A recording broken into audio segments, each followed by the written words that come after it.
Why would you buy a Flybridge boat such as the Princess Y72 and keep it in the UK? Is the sort of question we see a lot in the comments on our videos. I'm going to answer it for you.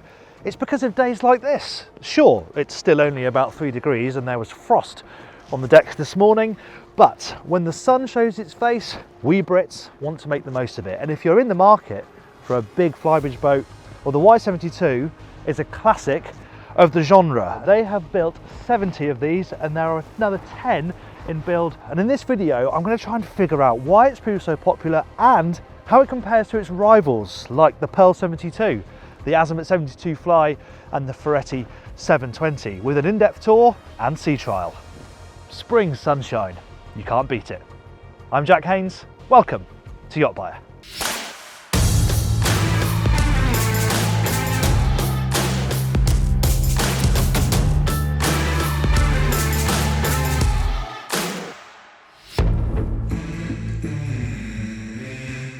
The entry-level model in Princess's yacht range, the Y72 distills that Y-class loveliness into a rather handsome sub-75-foot package.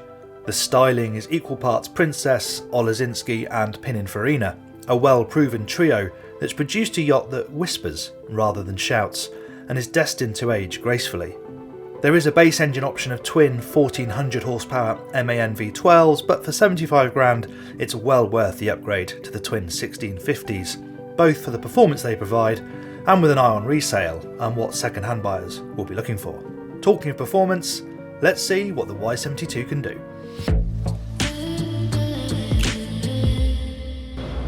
Right, let's see what she can do, shall we? Now, the nice thing about a planing boat of this size is you can use it in two ways. Of course, it's capable of planing speeds, but if you just want to piddle along at 7-8 knots like we're doing now, because we've got fin stabilizers on board, this is a really comfortable experience. I mean, we're doing 1100 RPM, each engine is doing around 45 litres per hour, so on a warm day, if you're just moving the boat around, if you're in no rush, this means that your guests can move around the boat. You can use the deck spaces, they can move around the interior comfortably and safely. But the other side of that is, when you've got two V12 diesel engines with 1,650 horsepower, you can open it up and it'll really get a shift on. And that's what you don't get with semi-planing boats of this size. So there is some real performance there.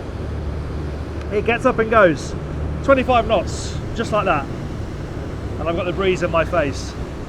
And that is what's so nice about the performance profile of a boat like this. You really do have those two sides. Slow, relatively fuel efficient cruising, it's all relative, or up to planing speed here at 25 knots, just shy of 2000 RPM, and we're doing 200 litres per hour per engine, which is giving us a range with a 4,500 litre fuel capacity of probably about 275 nautical miles, but that's if you're going at this speed all day. And in fact, even flat out, you're going to still have around 250 nautical miles of range. Of course, drop it down to sort of a comfortable displacement speed, 9 knots, and it's up around 600 nautical miles. So flexibility is very good, and actually the performance in this sector is about as good as you're going to get. We've got quite a lot of tide running here in the Sonnet. We actually saw 37.5 knots with the tide behind us, 31 going the other way, so call it 35 knot top speed. Pretty remarkable. This thing is just shy of 75 feet and about 50 tons. If you want more performance, the S72, the Sports Bridge, has got a pair of 1800 horsepower engines that will do 38 knots, in slack tide. That really is the performance machine. Whether you need any more performance than this is arguable. For a boat of this style, this performance is great, to be honest. And even here at 21 knots, if I bury the throttles again, you get another really noticeable little shove. It's a very calm day, but that amount of grunt comes in really handy if you're in big heaving seas. If the boat is fighting through troughs, especially down sea, to get up the back of the wave, having that much torque on tap, that instantaneous response, just makes life so much more comfortable. And now I can just sit back and enjoy a 25 knot slightly chilly cruise. But you can see the position. I can slide this seat, so if I really want to engage with the throttles, I can do. but there's nothing in front of me. It's a calm day. I've got the speed set, so I can sit back, use these armrests, which flip up, and just enjoy the ride. Even leaning back here, I can see the bow. I've got a nice clear view forward.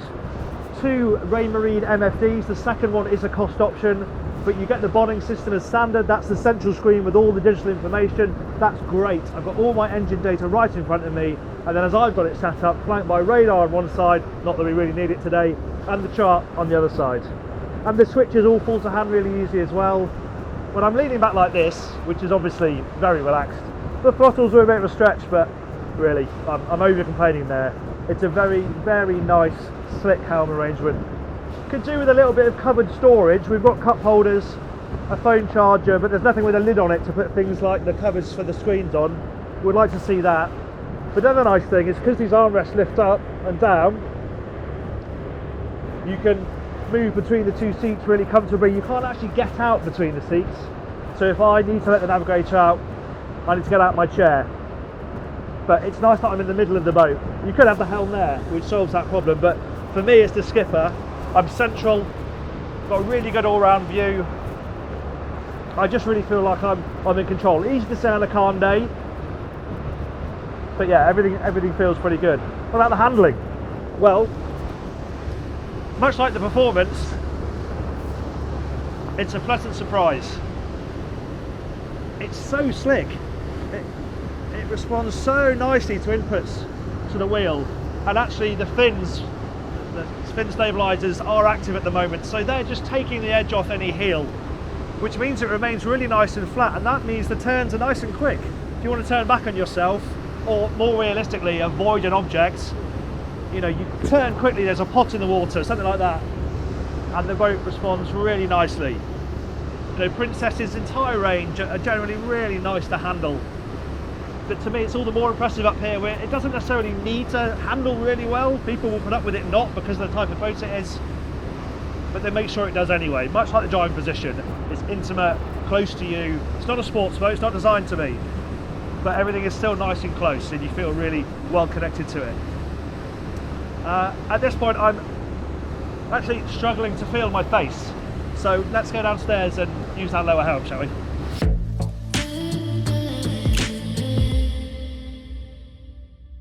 Well, the first thing you notice down here is obviously how pleasant the temperature is, but also how quiet it is. We're doing that same 22, 23 knot cruising speed now, and that gave us sound readings of 70 decibels, which for context is about the same as my car on the motorway, considering we've got 24 cylinders firing away down there and the amount of power.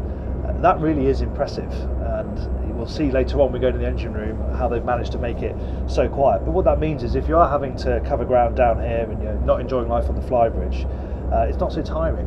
You know, if you've got engine noise in the background, it can wear you down on a long passage, but it's really, really nice and relaxing here. Obviously the other side of that is if there's stuff that's squeaking, creaking and banging, you're really going to hear that. But again, I know it's calm, there's none of that in here really, and you would hear it on a day like this. It's really lovely and refined, even at these faster cruising speeds. The dash layout, well, it's actually very similar to upstairs. You've got the bonding screen down here as well. Twin MFDs are standard at the lower helm, so I've got exactly the same setup. It's all a little bit further away. You can see I'm slightly perched on the edge of the seat, but much like upstairs, when you've set everything, because the overall view is so good, again, similar style seats, I can sit back and I can adopt this position, and my overall view is really good of the bow, of the screens, and all round it's not too bad. These are quite thick, so if there's stuff coming across from the starboard bow, you may lose that in the blind spot. Thin mullion in the centre of the windscreen, that's not too bad. The other one is the galley where the fridge is. I can't see too clearly that port quarter, so you're going to have to get some crew to stick their head out the window and double check if you're doing a hard turn to port. You know, it's a bit bitty, this dash layout, but a lot of that is because the components all use different screens. You've got a screen for the windscreen wipers, the stabilisers, the 2 small Raymarine screens. Everything's different, it's not that uniform. In a world of glass bridges now, there's still quite a lot of stuff on this dashboard, and they've used this shiny material that they use upstairs as well, and Princess isn't the only brand that uses it. I don't know why they do, because it just scratches for a start. This is a new boat, so it's not too bad, but it flickers as well, so Definitely want something a little bit more matte like they use down here. Up there, in my opinion, would be better. But the other nice thing is, I've got my navigator next to me. You've also got the seats over there, so you know 4 people can comfortably be up here and enjoy the ride. And I think the overwhelming thing is this sort of fast, comfortable, quiet cruising. It's easy when it's calm, but even so, it's impressive how quietly and how refined it is when this boat is covering ground at these speeds. Well, I think we should head back to Allen Bay, drop the anchor, and give you a full tour.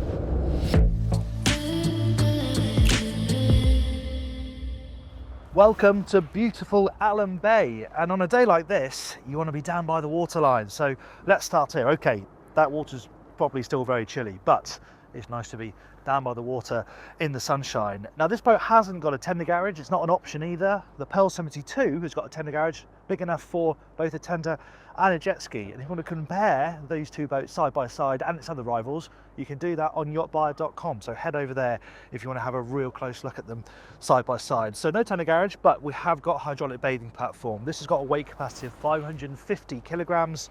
You can comfortably sit a 4-meter tender on here. I like how they've got the Princess logo etched down into the teak, and you can see the grates on either side, so the water can flow really easily through the platform as it drops down into the water. Now you can't really call this a beach club, it's not what they've gone for on the Y72, but I do like this little perch here. This is somewhere where I think on a day like this you will just find yourself taking in the sun's rays. It is absolutely lovely. But I've got a job to do, so we will carry on. Never mind how nice that spot is above it. What is storage for cleaning gear at the moment. However, you can kit that out to stow sea bobs with a charger, so you can charge them in there, get them in and out really easily, nice and close to the water, and then you can tuck them away and they're all safe and sound. Now this boat is very heavily specified, this particular Y72. It's basically got a med specification that includes a cassette passerelle, so that pops out of there, connects to the quayside, so when you're moored stern to like you would be in the Mediterranean, you can easily get on and off the boat. Over here is access to the crew cabin, 2-person crew cabin, standard on the Y72. We're going to have a proper look at that later on in the tour. Now the S72 that this boat shares a platform with, the sporty Sportsbridge S-Class version, that has got a tender garage and a crew space. So if a tender garage is important to you and you want a Princess of this size with a tender garage, that's the boat for you. If not, you've got the Y. Last thing to mention, we've got a couple of shower options. I believe that socket is for a plug-in deck shower, so you've got an overhead shower, and then here there's your usual sort of pull-out shower for a quick hose off when you come out after a swim. Right, that's the transom. Let's check out the cockpit. Start with the mooring gear, shall we? It's really nice looking, lovely big chunky cleat, the fairlead built into the bulwark here. Got winches as well, so you can tighten the lines if you're moored stern to, like I was talking about earlier on. I wouldn't mind seeing a rope bin here. It's what you get on Foredeck, for example. There's a bin down here where you can put all the end of the line, so they're not just sort of lying around, but that's a small thing really. Moving into the cockpit, it's a nice space, usual stuff you'd expect. Decent seating area. The table is closed up at the moment, but that obviously opens up to double in size when you want to dine. And I like the way the backrests run all the way around, so if you're in one of these end seats, I've still got a little bit of backrest so I can lean back a bit more comfortably, and there's space on this side for some director's chairs as well. It is practical too. Nice big lockers on either end. Underneath both end benches, these open up. Good size for a life raft actually, but we've got lines in there, life jackets, anything really, but it's just in a really convenient spot. Now there isn't a bar or anything in this area, however, this pops open and connects directly to the galley. So that's not so much of an issue with this aft galley layout. We're going to talk more about that when we head inside. Obviously you've got your steps up the Flybridge too. And this is quite a nice practical little area. You've got the boat hook mounted up here. Again, easily comes to hand if you need to use it in a hurry. Down here, you've got fuel shut off, manual bilge pump, all really easy to access. Back of the boat, very easy to get to all that really important stuff. You've got fire suppression down here as well. And then finally, as an option, a third docking station. So if you want to maneuver the boat from down here, and we'll talk more about that later on when we go into the slow speed handling, you have this. It's a cost option, but a pretty handy one, especially if you're mooring stern to. And then if you don't want it there, away she goes. Right, let's head to the foredeck. It's a big boat, but it should be a relatively easy boat to crew. It feels very safe moving around these decks. Lovely, well, they're not tow rails, are they? They're knee rails. Look how high these come up. Then the guardrails up above, they feel lovely in your hands. Nice, thick gauge. A couple of steps as you move forward. We've got the side door into the helm here. A couple of flies in the ointment. There are no boarding gates actually on deck. So if you're side to a high quay side on either side, you can't use those to get off. You're going to have to always go down to the bathing platform, which could be a little bit of a pain. However, practical stuff up here, not an issue. Look at the storage. Huge lockers. These are on both sides. They're in fact joined, so you can see how much space there is in there. We've got a fair few of what are quite big fenders tucked away nice and neatly, not gobbling up space in the anchor locker. And then we come to the living space. This can of course be covered with a canopy if you want it to be, not on a 8-degree day like this though.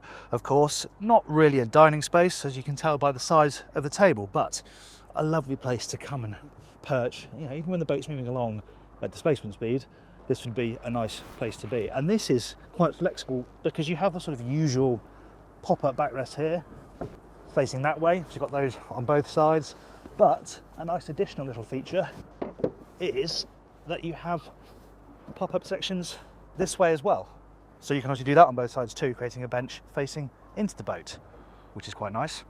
It's all flat as well, no step as you go across this walkway. It's actually flat all the way forward to the bow here, where of course you've got more cleats, your anchor windlass, again fair leads are built in, and then split anchor lockers. So this one is pretty shallow, lined out, but it has got a drain. That's where you've got the control for the windlass, and then this is the chain locker. Now I would complain about the fact it's got nowhere to tie off the fender lines, but they have got really good fender storage up there, so I let them off for that. But it would be nice still to have somewhere you could tie stuff, because that is a very, very deep locker. Right, let's head to the Flybridge.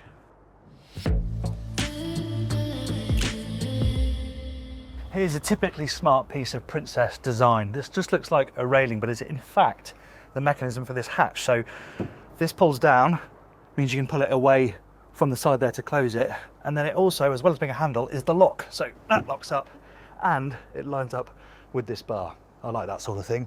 And look, it's now maybe 10 degrees. I've managed to remove a layer, and this is where we see the benefit of the Flybridge. Look how this is catching the sun.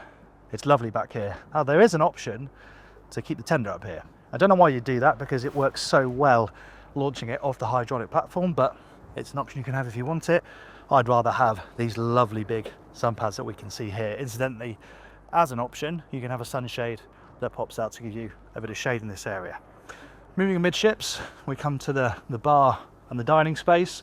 This table is slightly different to the one downstairs. It doesn't have the opening leaves. You can fully remove this central section. So this is great if you've got a big party dining, but if you want to have drinks up here, you might want to have space between the two tables so you can move in and out the seating more easily. So that's quite a clever bit of design. The bar area on this nice return, so it feels like more than a wet bar. It feels like a proper bar with this raised area. It's well kitted out as well. There's a Kenyan grill underneath this hatch, and then underneath that there's what is quite a big fridge for a wet bar anyway. Nice top loading Vita-Frigo drawer fridge there, ice maker as well in the storage with bin underneath. And then moving forward, the hardtop. Cost option, quite an expensive cost option, but one that I think will be very popular just because of the flexibility. On a boat this size, you don't want to be wrestling with a bimini, but it does open. It's just a vane system, so these tilts, we've seen these before, they just tilt. Sometimes they all slide back. This boat hasn't got that version, so it's literally just a tilting one. I don't know, I think that still produces quite a lot of shade.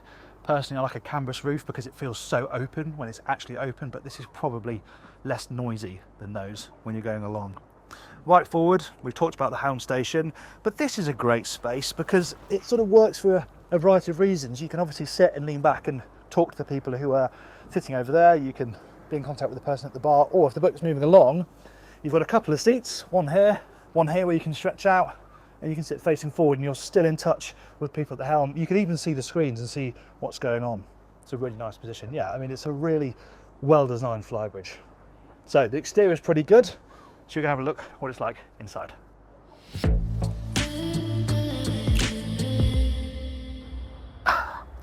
Let's start with the doors, shall we? Quite a simple affair. This one just slides across like that. That is as far as it goes. However, as I mentioned earlier on, this pops up on a ram. It's not electric, but less to go wrong. And then that does open up really nicely to the cockpit, and it creates a sort of bar area here. Now, boats in this sector do their galleys in different ways. The Absolute has an aft galley, the Azimut and the Pearl are a midships galley. Foretti is right forward. You can even have it on the lower deck on the Foretti. But if you want aft galley, well, this arrangement works really nicely. It's opposite the dinette, so if you are eating inside, then it's very easy to serve the table. And there's a good mix of sort of counter space over here, more over by the sink, and they've put storage in here as well. It's not just a flat piece of counter. You've got cutlery storage, the bins are in here as well. They've even got an ice maker down there. Again, if you're serving the cockpit, that's a very sensible place to have that. You've got your other domestic facilities as well. Nice big domestic size fridge and freezer on that side, induction cooking in an oven, and there's a dishwasher as well. Nice to have the twin sink too. It's really well specified. Yeah, tables opposite, that opens up like the one outside to really quite a good size. And I like these natty little stools that they're completely freestanding. You can put them wherever you want, but yeah, quite handy to have those too if you're having breakfast inside. Maybe someone can perch and draw up to the table. Again, they've used the space wisely. May not be space in the galley to have things like crockery, but that's all kept down there, fiddled, Princess logo on it, all typically nicely done. Soft close mechanisms, and they've done the same here as well. Glassware, individual drawers, got your tumblers at the top. Everything has its place. It's very satisfying indeed. Now this is optional, the stools, and I think the fridge place over there as well. But this just makes more of this area. Again, breakfast time, bit cold to be outside maybe. You can sit on these stools with your coffee in your hand. Look at that view, it's lovely. It just makes something of an area that would be redundant space otherwise. And then next to it, there's yet more cooling space because there's a wine fridge in there. Again, optional, but yeah, I think they've just made something really good out of this space. Works very well. It's not the most exciting in terms of decor. Something like the Azimut or the Pearl just has a bit more visual interest, but it oozes class here. And the spaces are so impressive. Just the amount of space between the sofas. You can really recline comfortably. Got the coffee table down here. Of course, you don't need a fixed table because you've got one just there. And because of this huge glass area, when you're inside, even in a bright cold day like this, you may want to be inside, you've still got wonderful views. And when you're going along, this is a really nice place to sit as well. The couple sofa over this side, and behind that is where you find the TV. The control for that is over here, so that just pops up. Is it a one touch? It is. We like a one touch. You have to stand here for ages holding the button, so up that goes. Of course, not great for these people, but it's opposite the biggest wrap of seating, so pretty easy for people to sit and watch the TV, and then it just clears away when you're ready to get on the move. Final spot, and I love this area, is this up here. It's a bit like upstairs. You've only got 2 helm seats, but they've made a spot where 2 people, maybe 3 kids even, can sit and be part of the journey down here. You've got a great raised view forward, so if you feel a bit seasick, you don't want to sit travelling sideways, this would be the place to be. But at rest, it's also a great work area because they've got this little section here, so you can have the iPad out, fire off a few emails.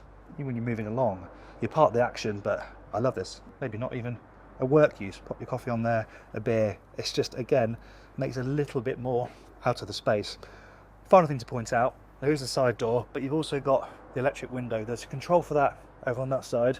There's also one here, so the people sitting in this area don't have to go over to the helm to close the window if it's a bit blustery. But it's nice to have. Okay, it's not a door, you know, you're lucky to have doors on both sides on this side of the boat, but having that, again, one touch, nice little addition. Right, before we head to the owner's cabin, because it's split access on this boat, let's go forward to see where the guests sleep.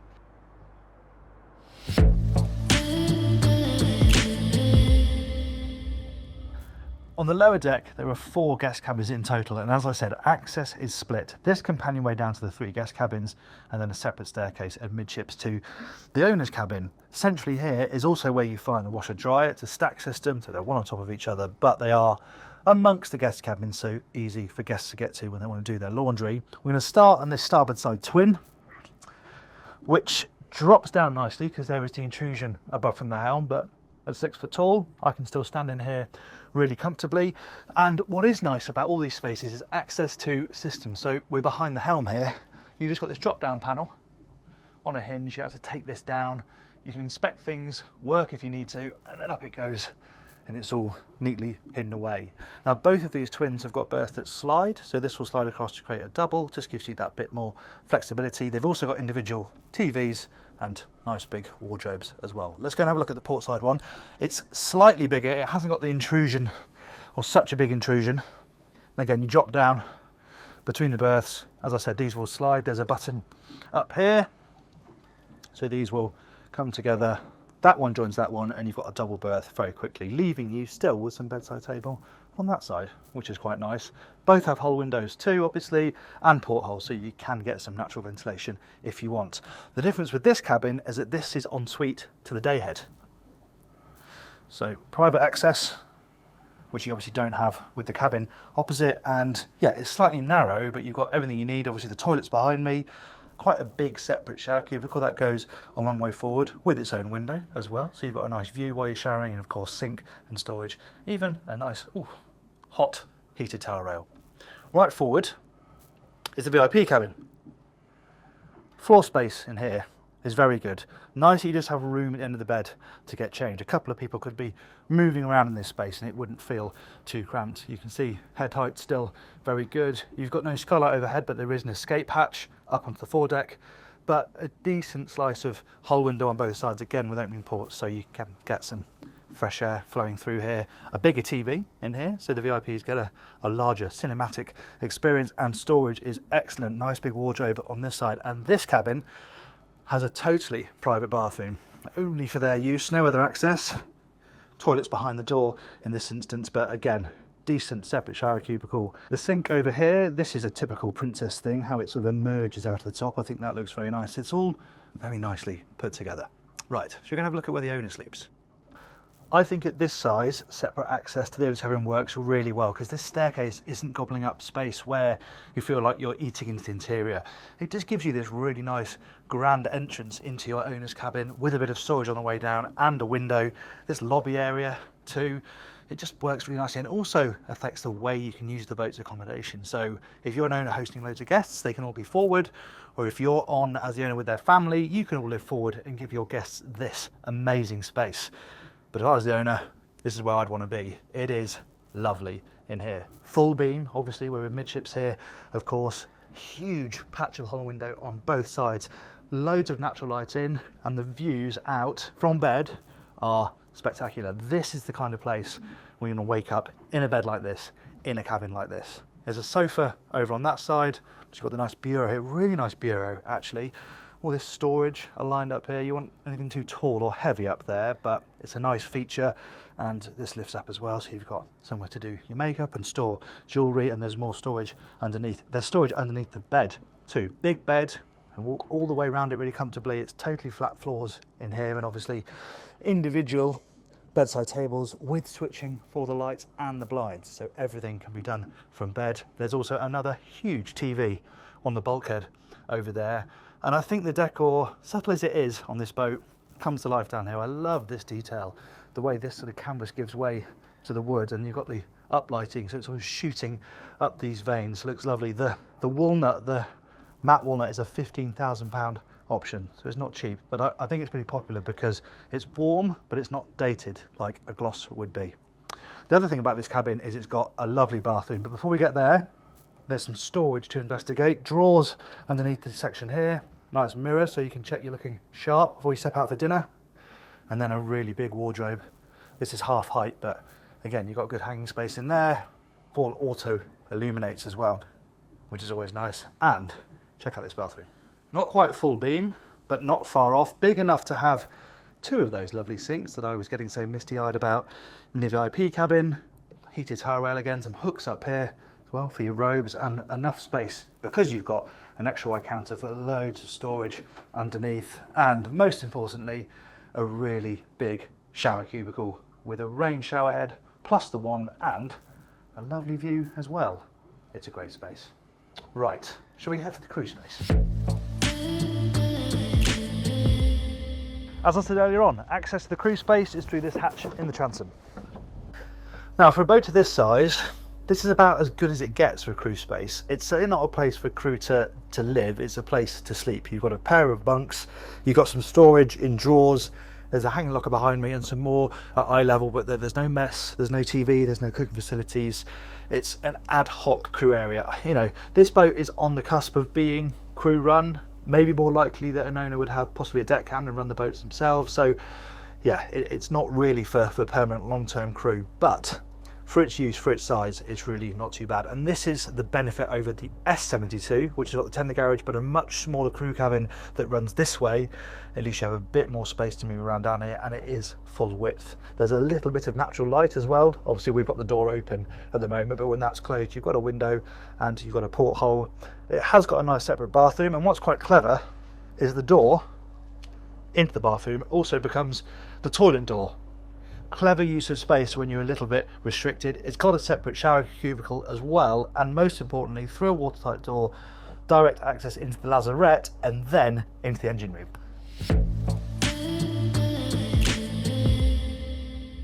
The interesting thing about this arrangement is they've separated things like the hydraulics pack and the generators from the engine room itself. So in here, really, apart from the chillers for the air conditioning and the water maker, this is just engine room space. They are big old lumps as well. Easy to get between them, and headroom is good, but it's a little bit tight outboard of the engines. That said, things like having the big raw water strainers up here, really easy to see and inspect. Again, the daily service items, it's all pretty simple, and it's belt and braces. I said this boat was highly spec'd. It's got 2 generators, 27 kilowatt main generator, 19 kilowatt backup generator stacked on top of each other on the starboard side there, and that boosted hydraulics pack, which means that you can run the hydraulic systems such as stabilizers, stern thruster, the anchor winch, things like that, off one engine if you need to. So it's a very, very high specification. And talking stabilizers, yeah, fin stabilizers, we've been doing this tour on anchor. There's a very, very light swell, but those fins have just been wafting away, taking the edge off it. They're about 120 grand, but if you're going to spend a lot of time on anchor, they make all the difference. Right, I reckon we should get these fired up and see what she's like at slow speed. We're approaching the marina now, so good time to talk about slow speed manoeuvring.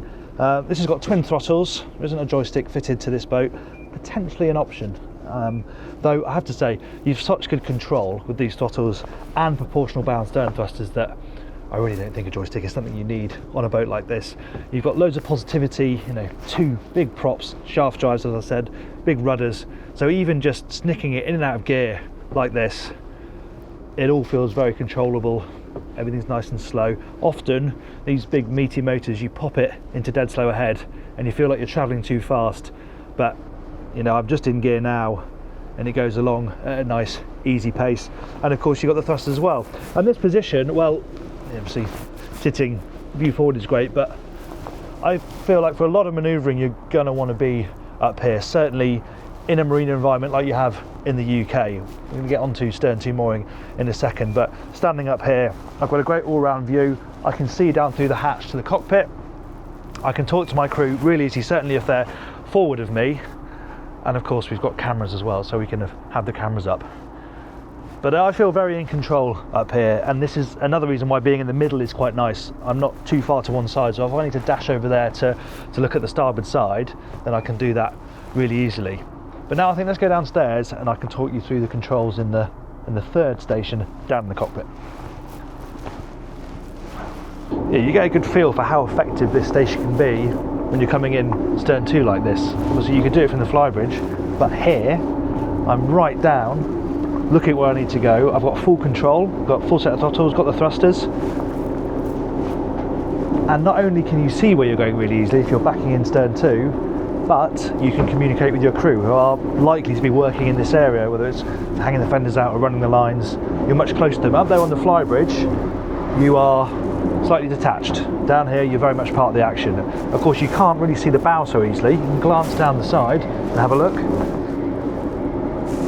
But in terms of coming in stern to, this is a great extra option, and the fine control on this boat is really, really impressive.